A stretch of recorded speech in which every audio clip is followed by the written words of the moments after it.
সাভার আশুলিয়ায় মালিকরা 18 দফা দাবি পূরণে যৌথ ঘোষণা দেওয়ার পর উৎপাদনে ফিরেছে সিংহভাগ কারখানা।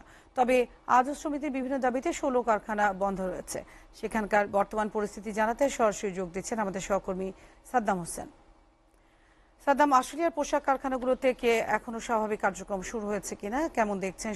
আর সবশেষ সেখানকার যে পরিস্থিতি, যারা শ্রমিক রয়েছেন তারা কি বলছে?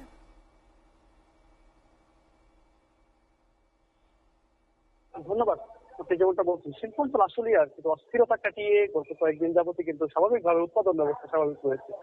তার ধারাবাহিকতা কিন্তু আজ শিল্পাঞ্চল আশুলিয়ার সকল কারখানা কিন্তু খুলে দিয়েছে এবং স্বাভাবিকভাবে কাজ করছে। পোশাক শিল্প সকাল থেকে কিন্তু তারা কারখানায় প্রবেশ করেছে, এমনটাই কিন্তু আমরা দেখতে পেরেছি। এবং সে সাথে বলা যায় শিল্পাঞ্চল আশুলিয়ার আজও 6টি মতো কারখানা বন্ধ রয়েছে। 13 এক জেলায় 10টি কারখানা এবং 6টি কারখানা সাধারণ ছুটি ঘোষণা করা হয়েছে। এবং সেই সাথে বলা যায় শিল্পাঞ্চল আশুলিয়ার যে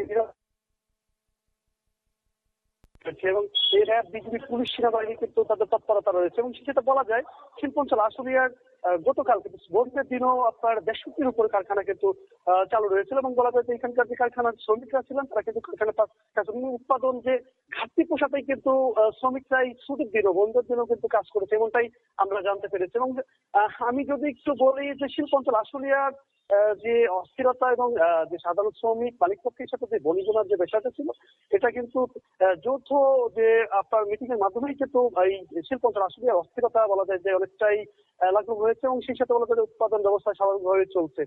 আমি এখানকার শিল্প পুলিশের একের এসপি সারোয়ার আলমের সাথে কথা বলেছি, তিনি যেমনটা জানিয়েছে শিল্পাঞ্চল আসলে আজও 16টি মতো কারখানা বন্ধ রয়েছে। এবং সেই সাথে বলা যায় 13-1 শ্রম আইনের 10টি কারখানা এবং সাধারণ ছুটি ঘোষণা 6টি কারখানা বন্ধ রয়েছে। এবং তো এইগুলো কারখানা কিন্তু ম্যাক্সিমাম বেতন দিতে পারছে না মালিক পক্ষের সাথে শ্রমিকদের, কিন্তু শ্রমিকরা কাজ করতে চাচ্ছেন কিন্তু মালিকরা শ্রমিকদের বেতন দিতে পারছে না।